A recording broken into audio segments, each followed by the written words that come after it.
के रमजान नियमते रमजान बरकते रमजान रहमते रमजान तिलावत बतस्बीह أعوذ بالله من الشيطان الرجيم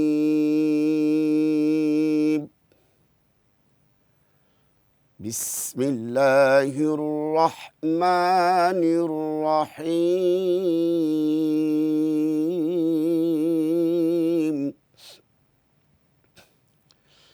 إن الذين يحبون أن تشيع الفاحشة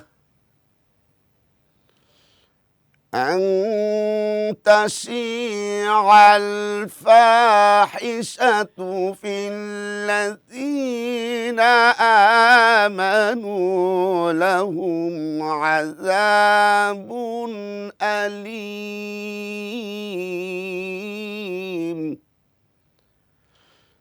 في الدنيا والآخرة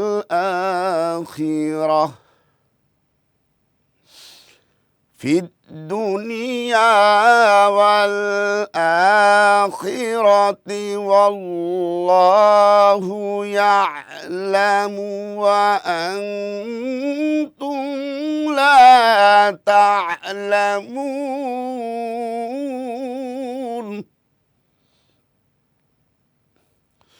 في الدنيا والآخرة والله يعلم وأنتم لا تعلمون صدق الله العظيم रहमते रमजान तिलावत बतस्बीह আসসালামু আলাইকুম ওয়া রাহমাতুল্লাহি ওয়া বারাকাতুহু নাহমাদুহু ওয়া নুসাল্লি আলা রাসূলিহিল কারীম আম্মা বা'দ। সম্মানিত দর্শক শ্রোতা, আপনাদের সকলকে আমন্ত্রণ জানাচ্ছি টেস্ট মি মাহে রমাদান আজকের আয়োজনে। আমরা এতক্ষণ পর্যন্ত মহাগ্রন্থ কোরআনুল কারীমের সূরা নূরের ১৯ নম্বর আয়াতের তেলাওয়াত শুনলাম। এখন আমরা এর অর্থ এবং তাফসীর শুনব ইনশাআল্লাহ। আল্লাহ সুবহানাহু ওয়া তাআলা বলছেন, ইন্নাল্লাযীনা ইউহিব্বুন, মানুষের মধ্যে এমন কিছু মানুষ আছে তারা মহাব্বত করে, তারা চায়, কি চায়? তাশিআ আল ফাহিশা, তাশিআ আল ফাহিশা, তারা চায় এই পৃথিবীতে যেন অশ্লীলতা ছড়িয়ে পড়ুক। আহারে, মেয়েদেরকে পণ্য হিসেবে ব্যবহার করে। যে মেয়েদেরকে হিজাব পরা ফরজ, কিন্তু বিভিন্ন পণ্য হিসেবে এই মেয়েদেরকে ব্যবহার করা হয়। কারা করে? আল্লাহ তাআলা বলছেন, যারা এগুলোকে ভালোবাসে তারাই করে। নাটক বলেন, সিনেমা বলেন, অথবা ভিনদেশি কালচার, অপসংস্কৃতি, নারীদেরকে ভোগপণ্য হিসেবে তারা উত্থাপন করতে ভালোবাসে।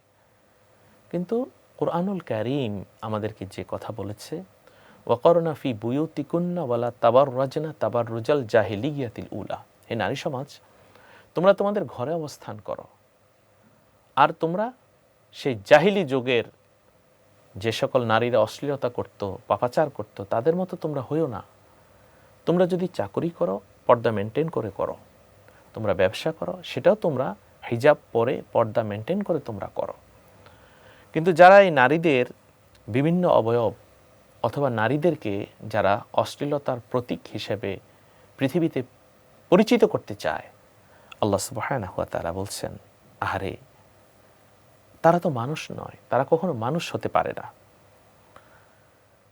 পৃথিবীর মধ্যে এমন মানুষ আল্লাহ সুবহানাহু ওয়া তাআলা বলছেন তারা চায় অশ্লীলতাকে প্রচার করতে, অশ্লীলতাকে ছড়িয়ে দিতে। ফিল্লাযীনা আমানু, যারা ঈমানদার, ঈমানদারের মধ্যেও এমন কিছু কিছু মানুষ আছে তারা এগুলো প্রচার প্রসার হোক চায়। নিজের স্ত্রীকে পর্দা করায় না, নিজের মাকে পর্দা রাখে না, নিজের বোন, নিজের মেয়েকে পর্দা রাখে না। আল্লাহ তাআলা তাদের জন্য হুঁশিয়ার করেছেন। রাসূল বলেছেন, আদ-দায়ুসু লা ইয়াদখুলুল জান্নাহ, যে পুরুষ তার অধীনস্থ নারীদেরকে বেপর্দায় রাখে সে দায়ুস, তার ঠিকানা হবে জাহান্নাম। নামাজ, রোজা, ইবাদত, বন্দেগীর কোনো কিছুই আল্লাহর কাছে কবুল হবে না। এই জন্য আল্লাহ তাআলা বলছেন লাহুম আযাবুন আলীম, তাদের জন্য রয়েছে শাস্তি, এমন শাস্তি যে শাস্তি হয়েছে আযাবুন আলীম, যন্ত্রণাদায়ক শাস্তি। জাহান্নামের শাস্তির কথা আল্লাহ তাআলা বলেছেন। আল্লাহ তাআলা আমাদেরকে কোরআন অনুযায়ী আমল করার তৌফিক দান করুন। ফিদ দুনিয়া ওয়াল আখিরাহ, এ শাস্তি তাদের দুনিয়াতে, এ শাস্তি তাদের আখিরাতে। যারা চায় মুসলমানদের মধ্যে অশ্লীলতার প্রচার হোক, তাদের জন্য রয়েছে আল্লাহর পক্ষ থেকে তাদের জন্য রয়েছে আল্লাহর পক্ষ থেকে কঠিন শাস্তি, ভয়াবহ শাস্তি। আযাবুন আলীম, অনেক কষ্টের শাস্তি। ফিদ দুনিয়া ওয়াল আখিরাহ, এই দুনিয়াতেই তারা শাস্তি পেয়ে যাবে। ওয়াল আখিরাহ, আখিরাতে তাদের জন্য রয়েছে জাহান্নাম। আস্তাগফিরুল্লাহ, নাউযুবিল্লাহ। ওয়াল্লাহু ইয়ালামু, আর আল্লাহ তাআলা জানেন। ওয়া আনতুম লা তা'লামুন, তোমরা যা জানো না। যারা জেনায় লিপ্ত রয়েছে, চোখের জেনা, অশ্লীলতা দেখা, কানের জেনা, অশ্লীলতা শোনা, জবানের জেনা, অশ্লীল কথা বলা। অনেক মানুষ আছে শুধু এগুলোই বলতে ভালোবাসে, নারীকে নিয়ে পড়ে থাকে। আবার কিছু কিছু নারী শুধু পুরুষদেরকে নিয়ে পড়ে থাকে। এগুলো করা যাবে না। আপনার স্ত্রী আপনার জন্য হালাল, আপনার স্বামী আপনার জন্য হালাল। বোন, আমরা আমাদের সম্পর্ককে যত্ন করি, সম্মান করি, আমরা আমাদের পরিবারের বন্ধনকে সুদৃঢ় করি, তাহলে আমাদের ঘর হবে জান্নাত। তাহলে এই আয়াতের শিক্ষা হলো অশ্লীলতাকে প্রমোট করা যাবে না। ফেসবুক, ইন্টারনেট, ইউটিউব, গুগলে অথবা ইমোতে, হোয়াটসঅ্যাপে এমন কোনো কাজ করা যাবে না যে অশ্লীলতার প্রচার হয়, প্রসার হয়। আল্লাহ তাআলা এর থেকে আমাদের হেফাজত করুন। সম্মানিত দর্শক শ্রোতা, ইফতারের পূর্বে দোয়া কবুল হয়। আসুন আমরা এখন দোয়া মোনাজাত করব। দোয়া মোনাজাতের মাধ্যমে আমাদের আজকের আয়োজন শেষ হবে। সবাইকে আগাম ঈদ মোবারক। টেশমি মাহে রমাদানের পক্ষ থেকে সবাইকে আন্তরিক শুভেচ্ছা। আল্লাহুম্মা আমিন। রব্বানা যালামনা আনফুসানা ওয়া ইল্লাম তাগফির লানা ওয়া তারহামনা লানাকুনান্না মিনাল খাসিরিন। আল্লাহুম্মা আজিরনি মিনান নার। হে আল্লাহ, একটি মাস এই মাহে রমাদান অনুষ্ঠানে আমরা ছিলাম।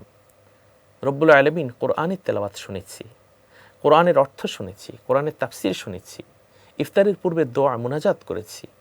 বিশ্বের সকল মুমিন মুসলমানকে তুমি ক্ষমা করো আল্লাহ, তুমি আমাদেরকেও কবুল করো। ও রব্বুল আলামিন, আমাদের মা বাবার জিন্দেগির গুনাহ মাফ করে দাও, আত্মীয় স্বজনের গুনাহ মাফ করে দাও। এই মাহে রমজান আমাদের জীবনে বারবার নসিব করো। মাহে রমজানের উসিলায় আমাদের তুমি জান্নাতের মেহমান হিসেবে কবুল করো। বিজয় টিভিকে কবুল করো, বিজয় টিভির কর্তৃপক্ষ সবাইকে তুমি কবুল করো। আমরা যারা খেদমতগার আমাদেরকেও তুমি কবুল মঞ্জুর করো। 5 ওয়াক্ত নামাজি, রোজদারি, ফরহেজগার ইমানদার বানিয়ে দাও। যেদিন দুনিয়া ছেড়ে চলে যাব জান্নাতের মেহমান বানাইও। আর আমাদের জবানে পড়ায়া দিও লা ইলাহা ইল্লাল্লাহু মুহাম্মাদুর রাসূলুল্লাহ সাল্লাল্লাহু আলাইহি ওয়াসাল্লাম। আসসালামু আলাইকুম ওয়া রাহমাতুল্লাহি ওয়া বারাকাতুহু। আগাম ঈদ মোবারক।